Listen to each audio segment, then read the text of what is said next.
Good morning, everybody, and welcome to our Wilson Center conversation today about the geopolitical implications of the European Green Deal. This event is the fourth iteration of our Transatlantic Dialogue series that we're organizing with the Austrian Marshall Plan Foundation. Very grateful to our partners there in Austria, and thanks, Wolfgang, for being with us today. And we're bringing together American and European experts to discuss a range of issues that are of relevance to both sides of the Atlantic. We're delighted to co-sponsor this event with the Wilson Center's Polar Institute, its Environmental Change and Security Program, as well as the Transatlantic Climate Bridge. And I'd like to make a special thank you here to Teresa Eder and to Jason Moyer, the wonderful program associates of the Global Europe program, who have put all this together for us today. Last year, we focused on pandemic responses and data privacy between the US and Europe. Today, we're going to look at the European Green Deal and how its policies to get to net zero by 2050 could shape the EU's relations with its immediate neighbors like Russia, but also the United States. Now, it's a pleasure for me to introduce Ambassador Wolfgang Pettrich, who will give welcoming remarks. Wolfgang is the president of the Austrian Marshall Plan Foundation and was the EU's special envoy for Kosovo between 1998 and 1999. He was EU chief negotiator of the Kosovo peace talks in Rambouillet and Paris in 1999, and then high representative for Bosnia and Herzegovina between 1999 and 2002. He has also served as the Austrian ambassador to the UN in Geneva and to the OECD in Paris. Ambassador, thanks for being with us today, and the floor is yours. Thank you very much, Duncan. And I think this is the timing for this conference could not have been more pertinent. We are now here discussing in Europe the so-called European Green Deal and the green taxonomy, which has been in the news headlines in the last few days, even weeks. Now, especially since the European Commission announced a proposal that would label investments in nuclear and gas as green, this has spurred criticism of greenwashing and shows the complexity, the whole overall complexity and difficulty to come to an agreement in a union which now, unfortunately, without the UK, still has 27 members. Now, Austria, in fact, is exemplary for the diverging interests that define the energy discussion in the European Union. On the one hand, in Austria, nuclear power plants are banned since a referendum in 1978. It is even included, this ban is even included in our constitution. Now, on the other hand, Austria is importing nuclear energy from abroad for its energy mix. But Austria is also dependent on gas imports, particularly from Russia. Now, but we know that Austria is also a significant source of hydropower in Europe. This is to underscore that the green transition in Europe will be a rather delicate one and will obviously impact on the foreign policy and partnerships with certain countries. I would just like to mention, already said, Russia, I referred to Russia, but for example, also with Norway or with Algeria. Now, Nord Stream 2 is a point of contention between Europe and the United States. How can now, and this is a big question, how can Europe realistically emancipate itself from the energy imports from Russia? If the European Union moves from gas, oil to renewables, this also implies an increased use of rare earth materials. The main exporter of these rare resources is, of course, currently China. So what, in turn, does this shift mean then for relations between the European Union and China?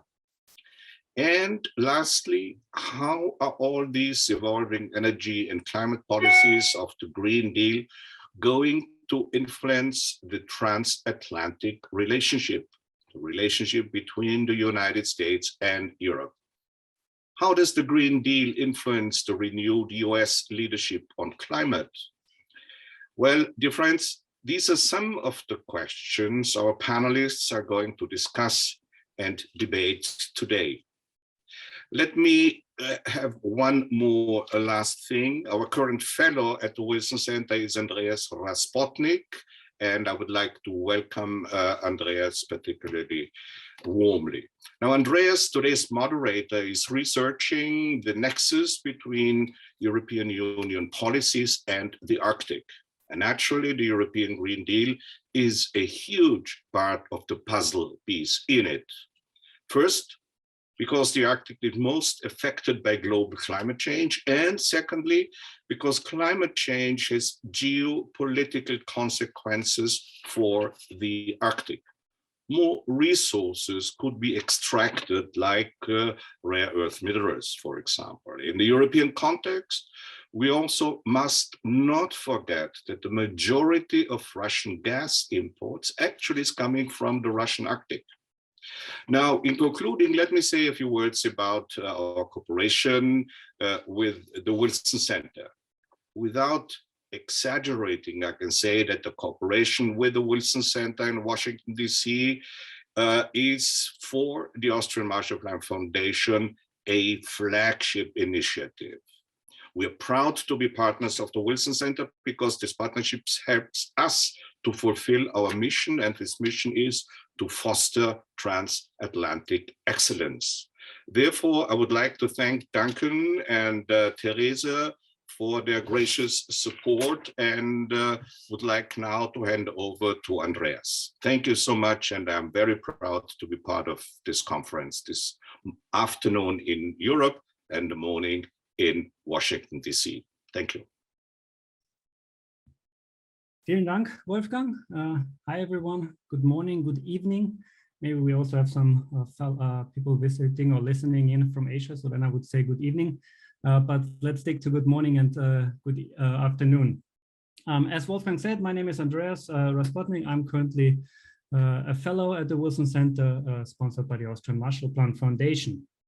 And in my capacity as this fellow, I will act as today's moderator. We have, thanks to very short remarks by Duncan and Wolfgang, still about 50 minutes to discuss today's topics.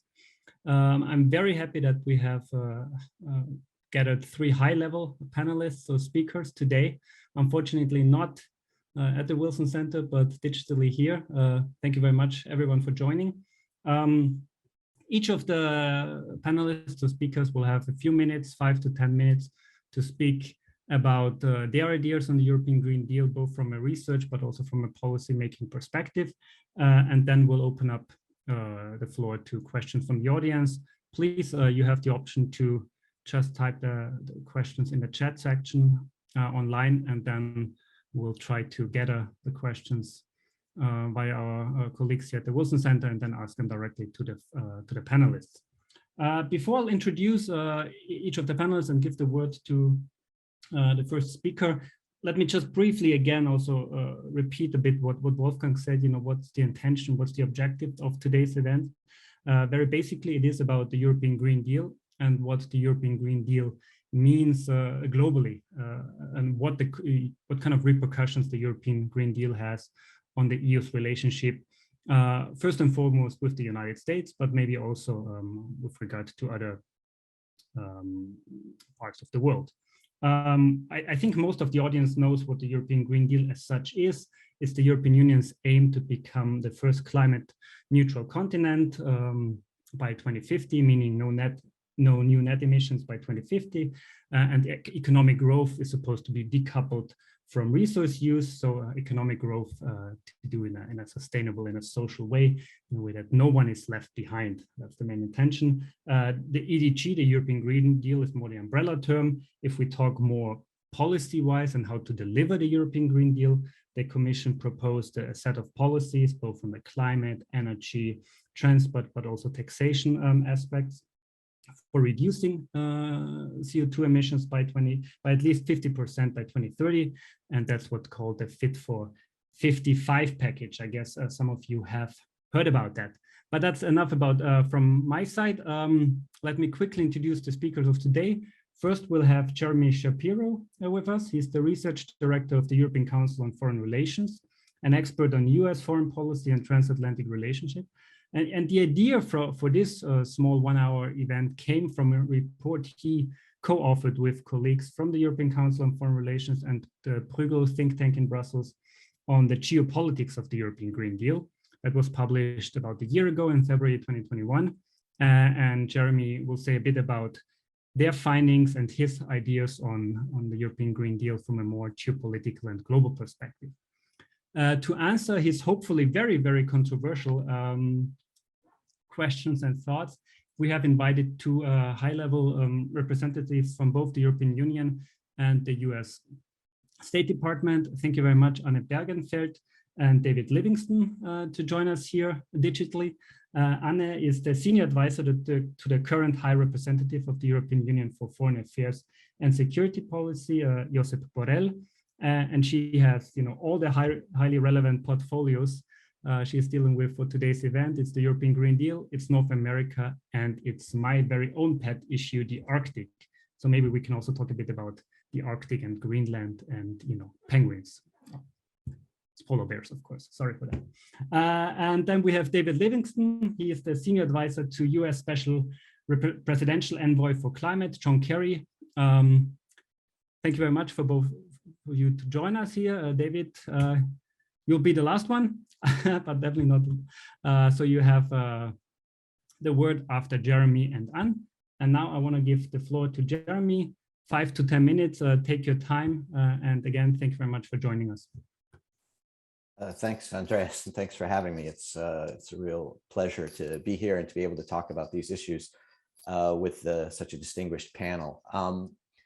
Look, I think that I'd like to sort of give you a sense of why we wrote the report and sort of what it says. I think that the first sort of key lesson from the report, which I think was emphasized by the ambassador in his opening remarks, is that climate policy is intensely geopolitical. That implies that climate policy is going to have both elements of international cooperation and elements of international coercion. It is going to have fights over distribution of costs and pain, and it's going to have fights over control of the future of technology and the geopolitical future.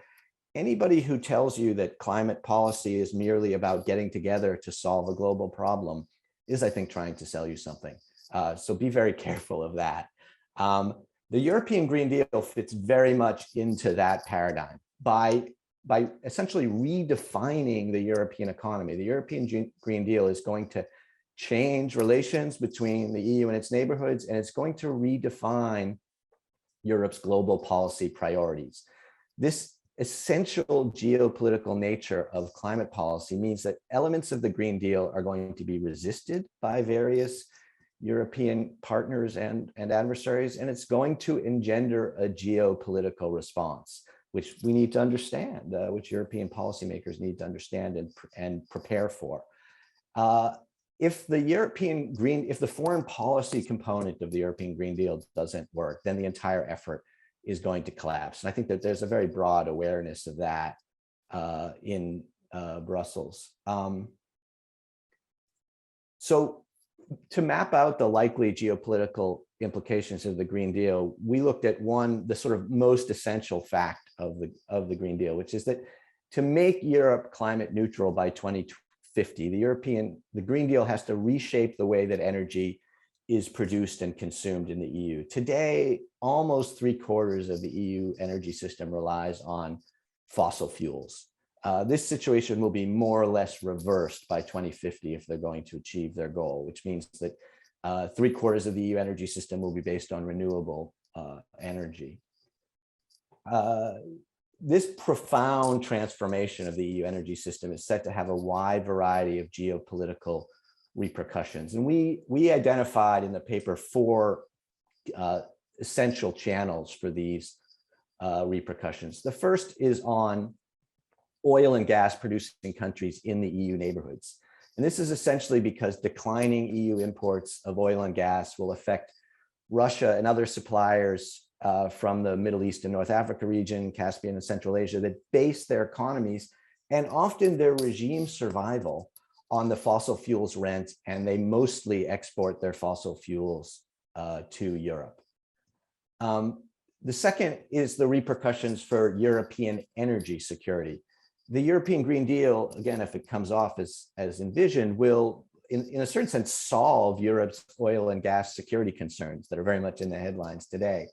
And it will also greatly reduce Europe's oil and gas import bill, which was estimated at about 296 billion euros in 2018. However, the European Green Deal is also going to create new energy security risks that need to be accounted for. The first of these is the import of green electricity and green hydrogen. Europe may well resort over the coming decades to the import of solar and wind electricity, as well as green hydrogen from neighboring regions that, due to the various countries' natural endowments, are particularly fit for this purpose. And this can lead to new energy concerns that'll have to be mitigated as the old ones were with diversification. And the second one that was already referred to is the import of minerals and metals that are underpinning green technologies. And some of these minerals and metals are either geographically concentrated in a few resource-rich countries, or treated and processed in China and a few other countries. As of now, Europe has no significant mining and processing capacities of these critical raw materials, and the imports of rare earths and other minerals from China is probably the most critical issue in this area. All of this entails dependency risks.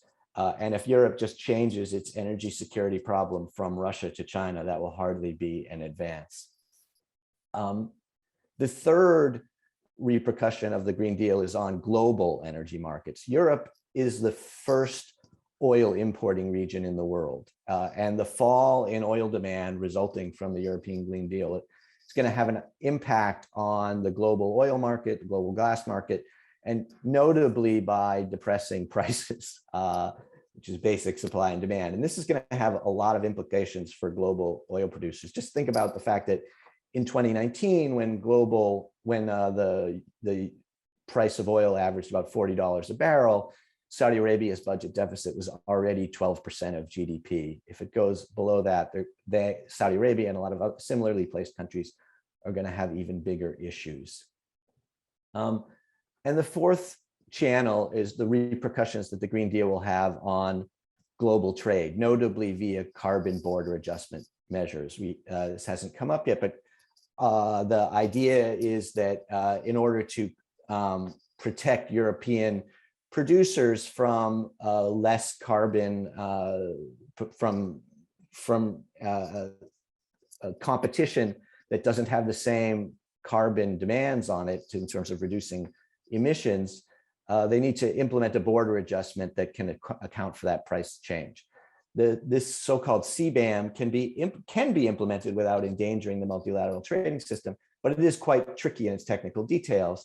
More importantly, perhaps, the international reactions to the introduction of CBAM are likely to be very diverse and in some cases quite nasty. Pro-climate countries, of course, are likely to be supportive of the initiative and even to replicate it in some of their domestic policies, but countries that export emissions-intensive goods to Europe are likely to oppose it. Goods like cement and steel, aluminum, ammonia, and even paper, and of course, fossil fuels themselves.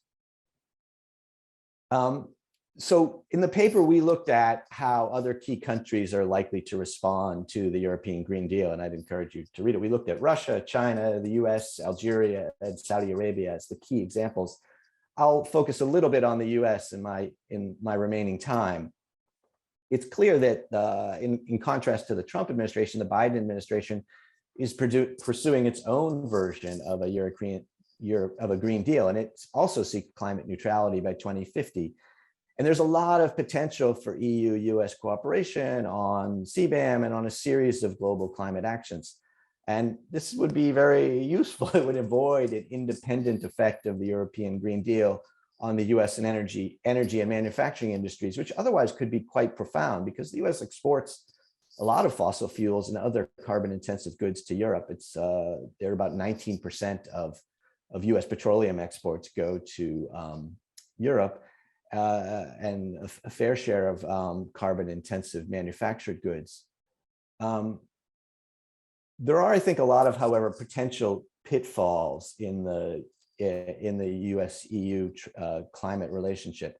clearly the US has a much greater technology focus rather than a focus on carbon pricing and tariffs, which makes it very difficult to align the systems and will make it particularly difficult to come to an agreement over the details of aligning, of cooperating on a CBAM.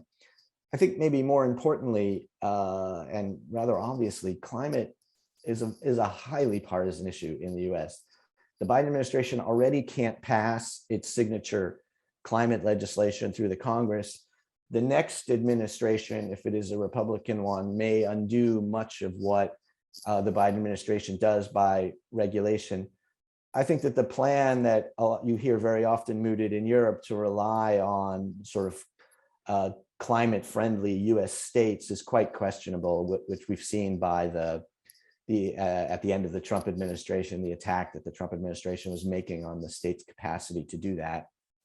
I think even under the Democrats' desire to take global leadership in climate negotiations has often and could well in the future create conflict with the EU's similar aspiration. I think we saw a hint of that, well, first of all, in Copenhagen under the Obama administration, but also in the US-China deal that we saw at Glasgow.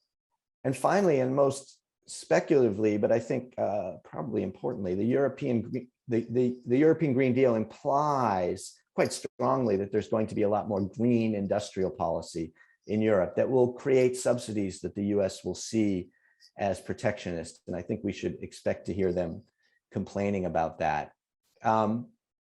We proposed in the paper a foreign policy action plan for the European Green Deal. I won't go over it here. It has essentially two tiers. One is action to manage the repercussions that I just talked about, and the second are actions to secure European global leadership.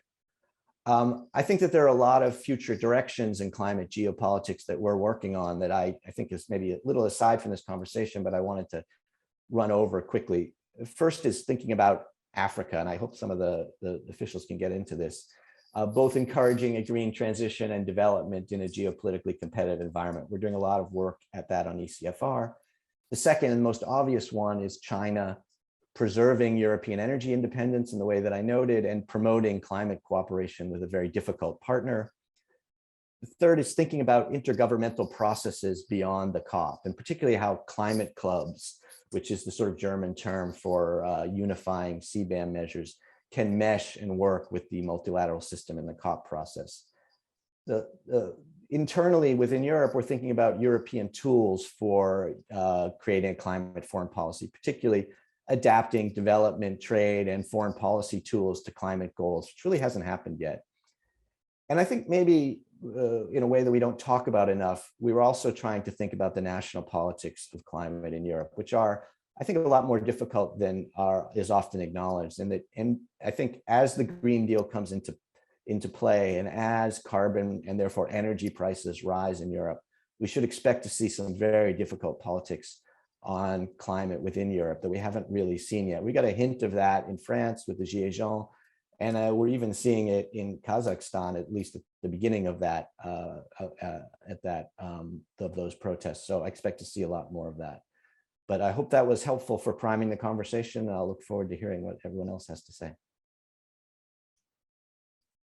Thank you very much, Jeremy. Although not a EU member state, but we have also seen these questions on prices and cost of electricity recently in Norway, where electricity became rather expensive, and Norway is often, for very good reasons, seen as it's the one state that really works well with hydropower, and of course has this long history and wealth based on fossil fuels. But that's another story. Maybe before we continue, maybe you could quickly say something about the climate clubs, and maybe some people do not really know what is meant by climate clubs and how this has been, and how this is a German term and where it's coming from. So maybe the idea a bit behind the recent climate club discussion.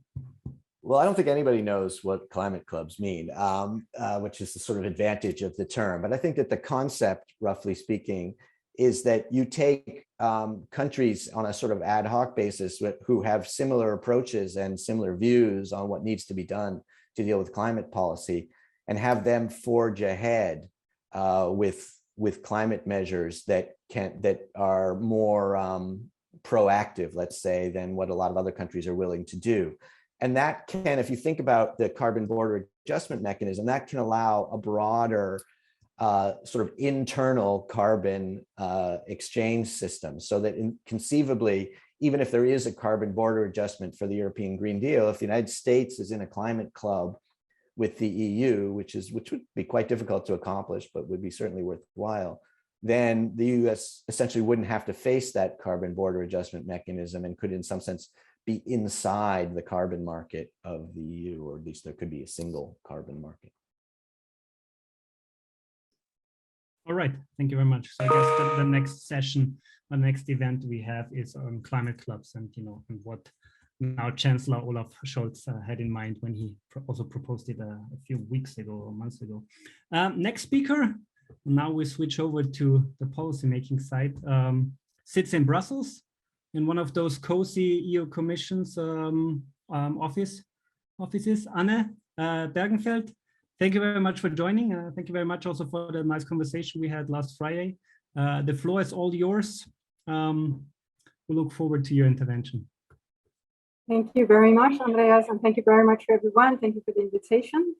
I've been listening very carefully to some really great interventions. Obviously, Jeremy, you had to cross out a lot of things I wanted to say, but I can repeat it in a different way.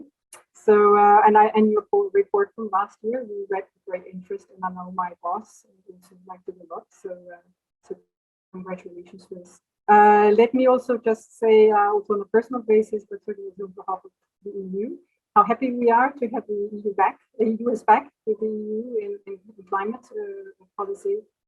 Great cooperation we have with John Kerry and the team, and also the preparation of the last COP, but also throughout. Actually, I think John Kerry was only Secretary Kerry was only a few days into his mandate last year when he actually attended that Congress meeting with the foreign ministers. He's actually did that twice last year.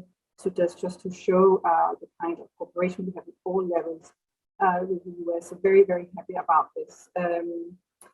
I want to focus, of course, on the geopolitical aspects of climate change in our policies. One focus, of course, is on the decarbonization.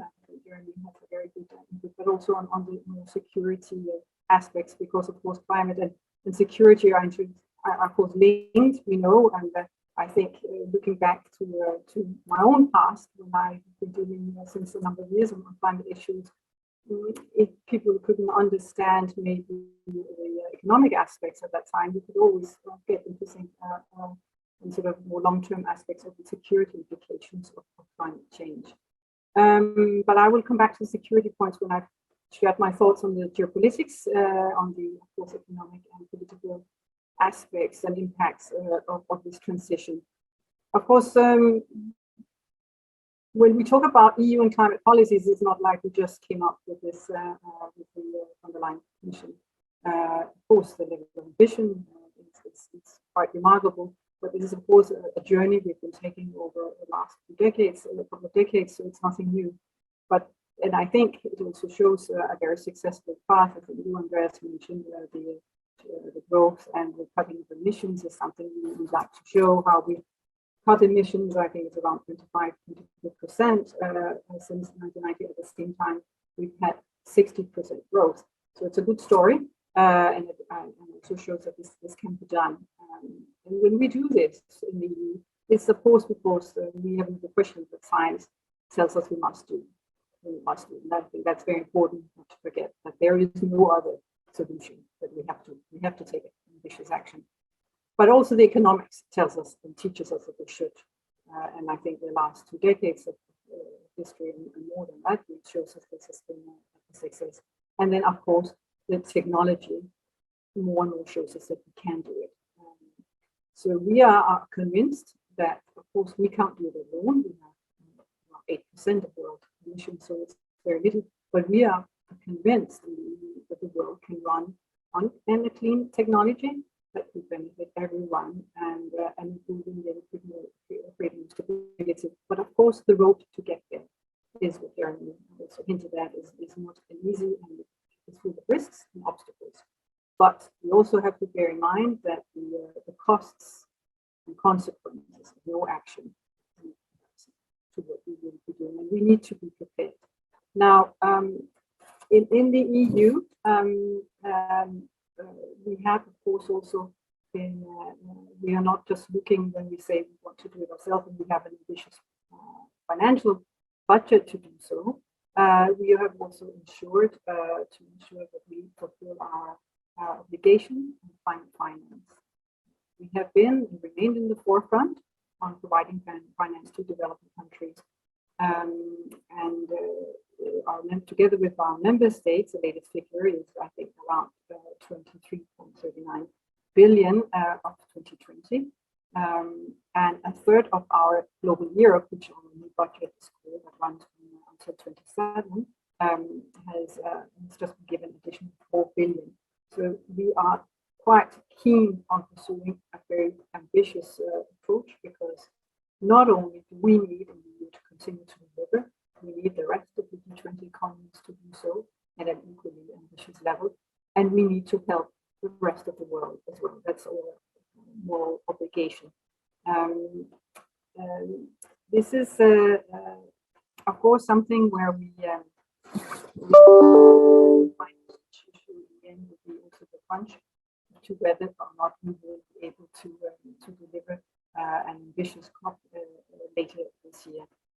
I just, before I go into sort of the more geopolitical aspects, I will just say a couple of words about our climate diplomacy, because I think it's important to bear this in mind. As mentioned by also previous speakers, the climate and environment policies, for that matter, is not just an add-on, a nice thing to discuss when foreign ministers meet or foreign policy experts meet, but it has become a standing point on the agenda of the EU foreign affairs ministers meetings. And those of you who know about this, you will know for the last 11 years we've had quite ambitious conclusions adopted by foreign ministers, which actually have steered the way to how we have been preparing ourselves also for our attendance at the COPs, but also in terms of how we have tried to help and support other countries in their transition towards a green economy. Now, the focus of this climate diplomacy is not just the EU, the EU institutions and their delegations around the world, but it's actually a collective effort of our own diplomats, our delegations around the world, but also those of member states. So I think last counted, it's an impressive figure of around, I think, 90,000 diplomats around the world who can push for climate ambition. And we've done this, and we've also done that in cooperation with the US last year very successfully for the Paris COP, but also we have worked very closely with the US for this the last COP as well. And we will, of course, very much hope to continue to do this. And this is not just about how to get the triple C COPs successful as such, but it would have to take a new level of ambition. Something also David we want to talk about. How do we get the rest of the G20 economies on board? And at last, and also how do we get finance up at a level so it's not only the EU is on top of this list, but also others who see to pay a fair share. And last but not least, for the EU, African. This will be very important, is very important. Of course, we have a summit coming up, hopefully very soon, with the African Union. And it's again also one of the top points here. Now, I'm mentioning this because it is an instrument to do a lot of the things we're doing. It's an area where it shows that we really stand united in doing this with the Turks, and where cooperation both in headquarters and in partner countries throughout the world is a very unique example about how strong the EU is when it works as an entity. But coming back to the more geopolitical, let's say, political transition, which Darren has hinted at, is of course what happens when we phase out the fossil fuel. It is clear that the fossil fuel producing countries, particularly for exporting, will be impacted on this. And some of them are in our neighborhood, the Gulf states, but you can look around us, whether it's in Africa or it's in Latin America, Nigeria, Libya, Iraq, the list is long. I don't need to. But how will these countries adapt to this? It's something that we need to know, because also this transition will not be enough. This will happen. We have also now we experience some impacts, though it's not necessarily linked to the green transition. What we're experiencing now with the high energy prices, and also as we be aware of other issues behind that. But it is very clear that the dependency that we've had will have an impact on our partners who have been, let's say, who's been relying on their export. But it also shows. Can I shortly interrupt you? We have some problems with your microphone. Maybe can you move a bit forward, or at least maybe it's only me. Yes. Is that better? Yeah, maybe it's better now. Yeah. Okay. Yeah. Okay. Yeah, sorry. Yeah, I had some issues with both the microphone and my own loudspeaker before we started. So I hope it will work. I'm actually quite. I know it's as if I'm not close, but I'm actually quite close to the screen. But it also shows this dependency we've had because of the need for us to ensure security of supply when it comes to energy. We need to have this transition happening fast. Some of you hinted of the taxonomy and the recent discussions on this. This is not, the last word is not said in this file, so I think it's premature to start into it. But it's also very clear that this transition also will have to rely to some extent still on gas, still on nuclear. Member states have, as you know, still the possibility to choose completely sovereign on their choice of energy sources, but it's also clear at the same time they've committed themselves to the zero emissions by 2050. So the consequences of this transition and the fact that we goes very fast and this will have some impacts. But there are of course a lot of other geopolitical aspects. Andreas mentioned the Arctic. It's clear. It's rather than a transition, it's more the climate change that impacts it. And we came out with the autumn application on the Arctic, and we will be engaging more in the Arctic as a player. And we're opening representation in Greenland, but also in the south of our neighborhood. It's clear there's an enormous potential to generate energy, green energy from solar and green hydrogen. And that could be a growth model that can be used also elsewhere. So there are many ways to do it, and ways to see this transition, opportunities and also challenges. Then there is, of course, what we call the all strategic choke points, Strait of Hormuz and others, where it, of course, with the transition, these areas will be maybe less relevant, maybe less insecure. The geographical space will change. Then there is the raw materials. Jeremy very rightly showed that this is really critical. Our dependency has been on a wider geographical scope when it comes to fossil fuels, with the need to have these critical minerals. The geographical scope of dependence will be narrowed a lot. So it will, of course, be very vital to make sure that they are still accessible. But recycling will be key, and also to have partnerships and broad alliances with exporting countries. And linked to the raw materials, to the question of technology,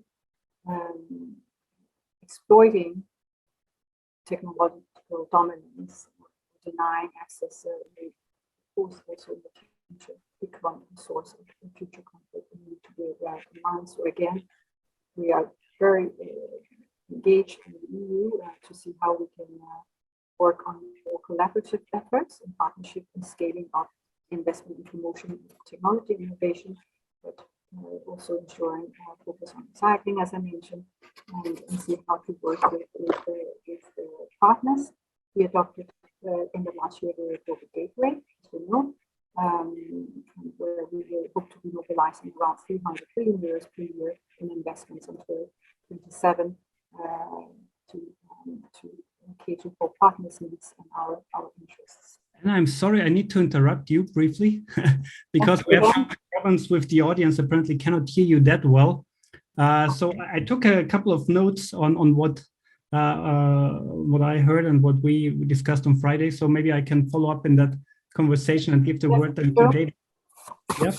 Maybe just one follow-up question on what you mentioned before and what also Jeremy said about Africa, and the maybe the geopolitical repercussions. Not that Africa is a big continent, and we know about Chinese investments there, but we also know about the potential African countries have when it comes to European Green Deal.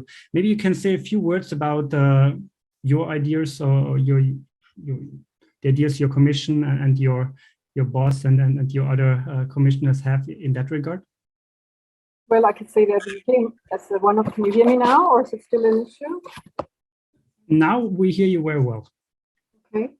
So I press one button, so I don't know if that changes things. No, when it comes to Africa, we came out with a strategy on Africa in the beginning of the von der Leyen Commission, and we certainly hope that this year will be the year where we can have our EU Africa Summit. We hope that it will take place in next month. We will see because of COVID, with everything else, but it's very clear that climate, innovation, green growth, jobs will be high on the agenda, along with a number of other issues. But it has our focus. We see a lot of potential for Africa to leapfrog and not make the same mistakes as we've been doing. So there's a huge potential for investments, but also money on the EU budget as well. So this is very important for us. We have not finalized our agenda yet for the summit. So. All right, thank you very much. I apologize to the audience if there were some problems with the sound, but I hope we can then in the Q&A also some of us tackle some of the questions that come along. I want to give the floor now to David. David, you're still with us. That's good. Thank you very much. David, you have heard now both the research side and the policy side on the European Green Deal. What are your thoughts in the State Department when you hear about the European Green Deal, the Fit for 55 package, and the geopolitical implications Europe work has when it comes to climate action?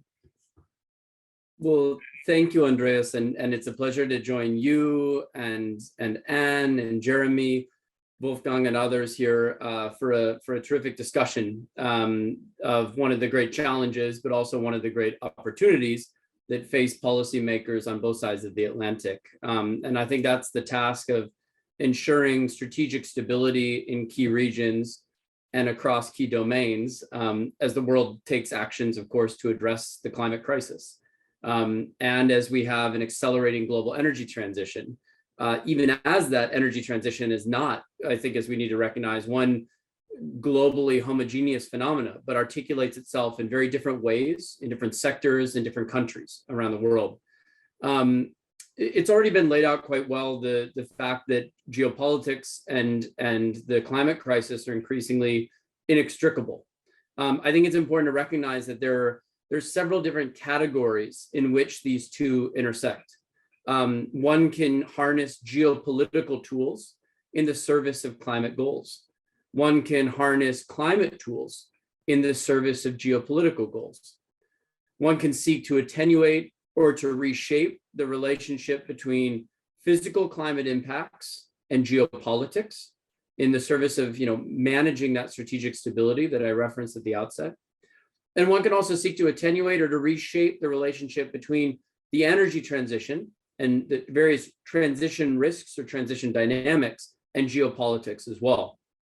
So on that note, let me just start by saying I'd like to really commend the ECFR report and Jeremy's comments for having such a thoughtful and incisive look at the geopolitical implications of the European Green Deal. There's a lot to say on this topic, and I won't be able to speak to all of it. This benefits, it's a conversation that benefits best from a rich variety of different views on this topic. But given where I sit, helping to advance the work of our US Special Presidential Envoy on Climate, John Kerry, I'd like to note that, in my experience thus far this year, in the first year of the Biden-Harris administration, there's far more that unites the EU and the US approach to addressing the climate crisis than that which might divide us, even as we have nuances in our approaches. So in that spirit, let me highlight several areas where I think the US and the EU clearly have a convergence of interests, derived largely from shared values, but also in terms of the differential opportunities and risks that we see in efforts to address the climate crisis and in the energy transition. And these are also areas where I think the European Green Deal can be a really welcome catalyst. So first, we should both be working to raise global climate ambition, and then to accelerate action commensurate with that raised ambition. In many ways, last year for us and for Special Presidential Envoy Kerry was a year focused on raising ambition. This year, I think in many ways, will be a year focused on implementation and accelerating the finance, the deployment, and the innovation necessary to deliver on the ambition that was raised last year. Now with well over 50% of global GDP aligned in both long-term and medium-term targets with keeping the 1.5 degrees C goal within reach. So this is especially true in terms of the EU and US work on the largest economies around the world, who account for a significant share of global GDP and global emissions.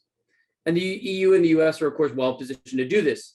And we have institutions to do it as well, including through our newly established EU-US high-level action group on climate action and on climate diplomacy, as well as through key relevant events where we coordinate Major Economies Forum, the G20, COP27 in Sharm el-Sheikh later this year. At the same time, even as we look geographically at major economies and major countries as important actors to engage, so too must we also think about sectors and global supply chains that those sectors imply. These supply chains cross national borders, often several times over. And so they can be a useful complement to thinking about nation states in global climate paradigms.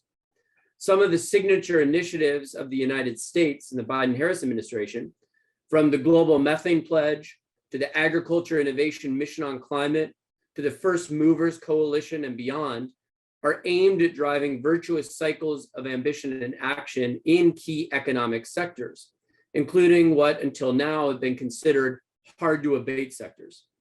But we also know that these sectors, steel, cement, aluminum, chemicals, are must abate sectors if we're going to reach our shared climate goals over this decade and beyond. And moreover, we know that they actually become easier and easier to abate sectors if we harness the powerful forces of innovation to expand the technologies and the solutions that are available to us. We're also looking forward to working closely with Germany and with other European partners in the G7 to further build out the G7 industrial decarbonization agenda. It's the first standing G7 body ever created dedicated to climate action. And I would say it's notable that that very first body, G7 standing body dedicated to climate action, is focused not just on the low-hanging fruit, but is demonstrating leadership on toughest decarbonization challenges across those very same sectors, steel, cement, aluminum, and so forth. Now, in relation to all these priorities, and it has been mentioned, including at the end of Jeremy's remarks, we also each, the EU and the US, have an interest in ensuring that the global trade regime and our trade policies are conducive to a world with continuously increasing action and ambition to address the climate crisis. There are, of course, again, several different ways in which trade and climate interact. Trade tools can be used to incorporate climate externalities. Trade tools can be used to encourage the global uptake of climate solutions, including clean energy technologies or adaptation technologies. Trade tools can be used to build greater resilience in global supply chains, to prepare for a future that could include more and more climate-related disruptions. I would argue that the COVID-19 saga illustrates quite well the critical nature of that work. Of course, the EU is already well underway in the process of engaging on trade and climate with its carbon border adjustment mechanism. I don't want to presuppose where that mechanism will land in terms of its design, as there are important conversations that are underway right now as we speak here in the European Parliament, as well as in the Council and within member states. We'll let that trilogue process play out. The United States will remain a very engaged and very interested stakeholder in those conversations with the EU. But though the EU's carbon border adjustment mechanism receives much attention in the press and in convenings such as this one, we shouldn't lose sight of some important mechanisms already underway that already exist that afford the US and the EU the opportunity to coordinate on trade, climate, the geoeconomics of the transition to a more sustainable global economy. So first, we have the US-EU Global Arrangement on Steel and Aluminum Trade, announced on the sidelines of the G20 in Rome last year. The US, working closely with our European partners, was able to creatively take the inherited burden of Trump-era tariffs on steel and aluminum, 232 tariffs, and take those and instead create a new framework, not only return the EU-US trade relationship to the healthy place it was before, but that also actually takes a step forward in creating, for the first time ever, a platform for addressing climate considerations in the global efforts to address excess steel and aluminum capacity. Now, steel and aluminum production accounts for roughly 10% of world emissions. That's comparable to the total emissions of India. This agreement will create a new mechanism that discourages trade in high carbon steel and overcapacity that drives that. It's open to any country that shares our ambition on these goals, and it will provide, hopefully, a model for how to decarbonize other critical industries in those hard to abate industrial sectors. Second, we also have the EU-US Trade and Technology Council, the TTC, which was set up last year and further concretized at a major summit in Pittsburgh among some of our leaders in trade, commerce, and economics. Now, I serve as one of the co-chairs of our working group on climate and clean technologies within the Trade and Technology Council.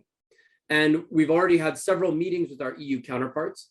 We look forward to this being a bit of a launch pad for working together on a wide variety of different standards, technologies, trade topics that can ensure that as we each embrace the clean energy transition, as we each embrace, let's say, new policies and new industrial approaches to accelerate that transition and to benefit each of our respective workers and consumers, that we do that in a way where we create as many synergies as possible between the EU and the US, and we do not allow these sort of actions and these sort of dynamics to lead to new frictions, and instead actually that we work together to increase our mutual competitiveness.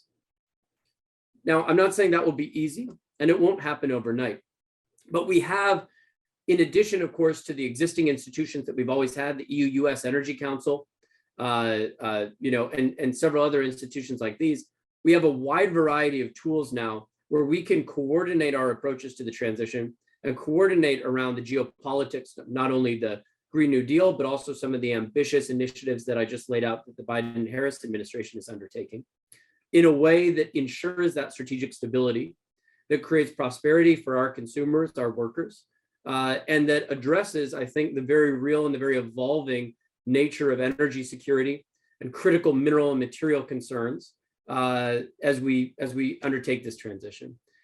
That last point I just want to hone in on.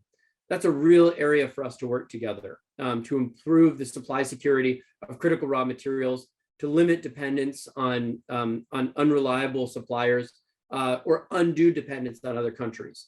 And I think the EU's Green Deal builds on existing initiatives and institutions that the EU has had, right? The EU Battery Alliance, the new EU regulatory framework for batteries, et cetera, in important ways that can turbocharge that effort. In our country, President Biden's supply chain review has led to important additional work that the United States is undertaking to ensure a robust, reliable, and scalable supply chain for batteries and battery inputs. And we look forward to continuing to work with the EU on this front as well. Now, there's much more to say, as I noted at the beginning, but let me pause there, and I look forward to engaging with, with any questions or follow-up that folks have. Thank you very much, David, and thanks a lot for this very comprehensive view.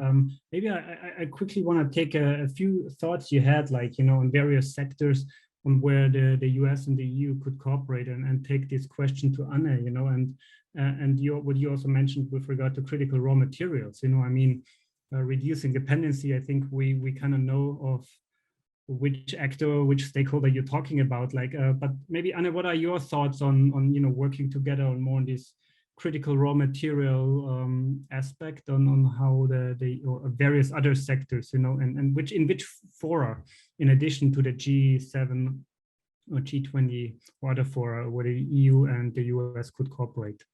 Maybe, Anne, you want to also say a few words on these aspects, critical raw materials and further cooperation in various economic sectors. Thank you very much. I don't know if I tried meanwhile to see if I can change this out. Can you hear me? Yeah, okay.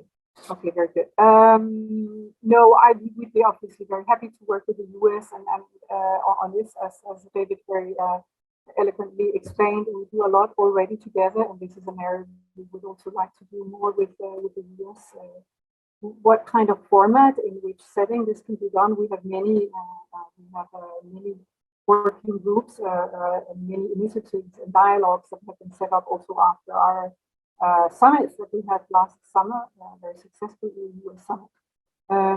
So certainly there is a bilateral dialogue, but of course it's something that needs to be taken further. That goes without saying. So how and in which format this is best done, I think. All right, thank you very much. I have a couple of questions before I ask too many questions myself before we are almost done. A couple of questions to all of you. And of course, question relates very much on current discussions on green energy in Europe and what is green energy. And I know we had some discussions beforehand, on how what the internal debates in Europe are. But there was one question I think that is very interesting for both the US side and the European side, and can also be answered by Jeremy from the research perspective. But what we have heard over the past weeks was, of course, that what has been discussed, that not only natural gas is supposed to be a green energy mean, but of course also nuclear energy, and very much put forward by French President Macron. But is that what is the US position on this topic of green gas and green nuclear power, and what kind of geopolitical consequences do we see international, maybe with regard to discussions to other, maybe Jeremy, you can start with regard to other stakeholders and international actors like China or India, when Europe discusses now on natural gas or green or nuclear energy being green or not. Maybe Jeremy, you can say something like that, Sure. Look, I think that this is a real test of whether Europe or any other country is really serious about this. David talked about how much the level of ambition was raised last year, and I think that that's really true. But now, as he implied, the question is whether you're really going to realize that ambition. And quite frankly, if you're, we say green, but what we mean about climate change is greenhouse gas emissions. And if you're serious about that, then there is no choice but to recognize in the first instance that gas is a transition fuel, which simply you simply cannot convert the European energy system to a climate carbon neutral system without using that transition fuel. It's simply impossible. And if you tried, basically every government in Europe would collapse. And the second instance, you can't do it unless you take nuclear seriously as a carbon neutral source of energy, and as a carbon-free source of energy. And clearly that creates other environmental problems, which aren't about climate change per se, but are very real and very important. And there needs to be ways of dealing with that. But if you believe that, as I think everybody in this conversation does, that climate change is an existential civilizational threat, then you have to think about other ways of dealing with that, and not pretend that you can deal with this very hard problem without all of the tools at your disposal. But of course, that's just my opinion. Thank you very much, Jeremy. Anna and David, I mean, we talk about, high-level cooperation here between the US and the European Union in these questions. And we see these very nuanced discussions in EU member states. And I guess also the same goes for US states, on what is green and what is not green. So how can you, based on your work and, like what you guide on day-to-day living and on day-to-day work, how can we go or start from that umbrella discussions, on high-level discussion on what is green and what is not green, or how can the US and the European Union cooperate, and then break it down to individuals, or to the state level or to the member state level, and trying to convince a common way forward. Maybe David, you're Absolutely. Well, I mean, let me say, we have the benefit here in defining kind of what is a tool in the toolbox of having science to refer to. And we're, at least as on the part of the Biden-Harris administration, I'll say we're a very science-guided approach. So we're going to look at what is the life cycle greenhouse gas emissions of any sort of technology, of any sort of solution. Can it reduce emissions? Can it bring us closer to a world of net zero emissions? And if so, I absolutely think there's going to be a relative role for that sort of tool in the toolkit.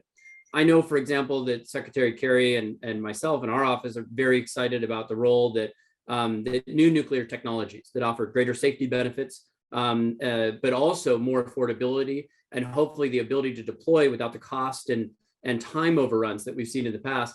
Those are very exciting as a new source of clean, zero emissions baseload energy. Similarly, we're open to the cutting edge of electrolyzers, green hydrogen technology, gas pyrolysis that has the opportunity to completely strip the CO2 off of natural gas and leaving still a useful hydrogen stream. There are all sorts of different technologies out there, including the many breakthroughs that we're seeing in energy storage that will have to play a role. It'll be up to each market, right? It'll be up to each even state in the United States to kind of contextualize what respective or relative role each of those solutions will play in a market that's decarbonizing in the future. But I think what we need to do is just set a groundwork that's science-based, that unleashes the creative potential of technology, that enlists new tools we have like satellites as well, right? That help to measure emissions and help to better understand and characterize the emissions footprints of even existing oil and gas operations, that, as we've seen, uncovering new methane plumes around pipelines around various parts of the world, and just use those in a framework that then is encouraging of every decarbonization tool we have to move as quickly as possible. To do anything less would reflect a sort of luxury of waiting, or of elevating ideology above the numbers that I just simply do not believe we have the luxury of doing if we're going to keep our people safe well into the future. So that's the approach I think that that we're taking here in the United States. I'm encouraged to see, I think, a very similar approach being taken in Europe in many circumstances, and now we just need to get underway and accelerate the innovation, accelerate the deployment, and help to create the sort of fast-moving markets and the large capital flows into the energy transition that we need. Thank you very much, David.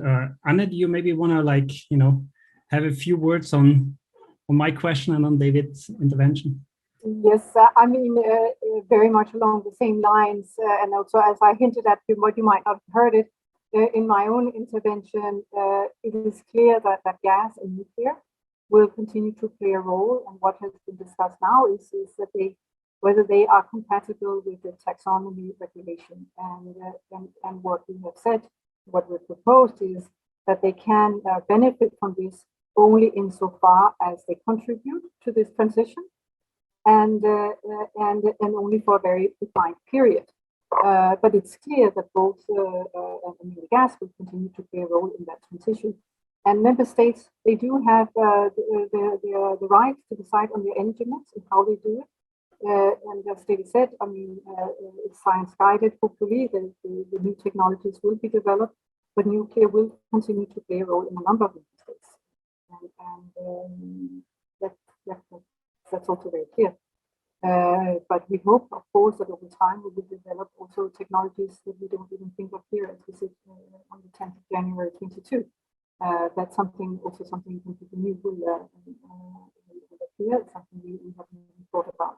But insofar as the transition, we want to minimize, of course, the use of gas, but there will be a period where it will be clear. Thank you very much, Anne. We received so many questions from the audience, so thank you very much for that. That gives a lot of fruitful thoughts for more nuanced discussions on that very topic. Last but not least, I want to give the word to Jeremy. As a researcher here also. Jeremy, what's the future of the European Green Deal? What will happen this year, and what will happen in 5 years? And how can the US and the European Union cooperate in the years ahead? Thanks for ending on an easy question. Look, I guess I'm very worried about the politics of the Green Deal in Europe right now. I think that there is a significant growing backlash, as you mentioned. If it's happening in Norway, it's happening everywhere. And that there is a generalized revolt against increasing energy prices that is resulting from carbon prices that I expect to see ramp up significantly in the next year or two. And I think this reflects the fact that the politics of climate have been, as hard as they seem in Europe, a little bit easier than they really deserve, because everybody sort of agrees that something needs to be done about climate change. There isn't much view that it's a hoax or that it doesn't exist, but nobody wants to pay for it. Everybody thinks somebody else should pay for it. And I think the bill is coming due, and now they have to decide who's going to pay for it. And I think that's going to become the dominant issue in the sort of European politics of climate change. And I worry very much about European politicians' ability to handle that and to be able to follow through on all of the things that Anne has helpfully laid out. I think in the US, the domestic political situation is even worse, which is remarkable. But we haven't discussed that here. But one of the political parties doesn't even believe in climate change. And thankfully, that party isn't in power at the moment, but it has a good chance of taking the Congress, or at least one house of the Congress this year. And it has, of course, a good chance of taking the administration in 2025 or beyond. Eventually, it certainly will. And at the moment, there is no consensus between the two parties. I would say it's the single biggest partisan divide in the United States, which is really saying quite something, which means that I think it's going to be even more difficult for an American administration, even one as perspicacious about climate as the Biden administration is, to lay out a policy which can stretch, as any climate policy must, into the distant future, and can give its partners a sense that the policies will sustain. I think that's a very big challenge for the Biden administration and for US domestic politics generally. Thank you very much, Jeremy. We're already like 10 minutes over time, so I want to say thank you to the audience, and thank you very much to the speakers for joining us today for this now actually very short conversation. We could have talked way longer about it. I think the key question, and what also Jeremy raised, and the key issue for us researchers, for the Wilson Center, and for people knowing about these issues, talking about these issues on a day-to-day basis, is really on how to best say it, and how to transform the evidence we have into some kind of data to also inform decision makers, on how to best sell the way forward, on how to to best unite all the different views and different thoughts out there. And I think for us Europeans, we sometimes understand the complexity of the European Union. I think Anne, who works there, sometimes maybe even have difficulties to understand the complexity itself. But I think the major challenge is really on how do you bring together the different member states and the different, cultures, different ideas all these member states have. And then what I asked before, how can you deal with these different ideas on an international level, and then also like foster cooperation with a key partner like the United States in that regard.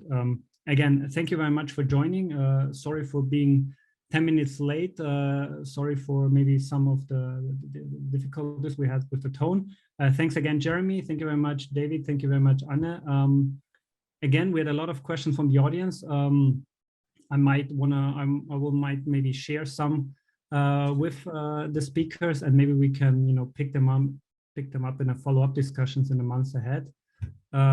Again, good morning and good evening, and thank you very much for joining us, and have a great day. Thank you very much. Thank you. Bye-bye.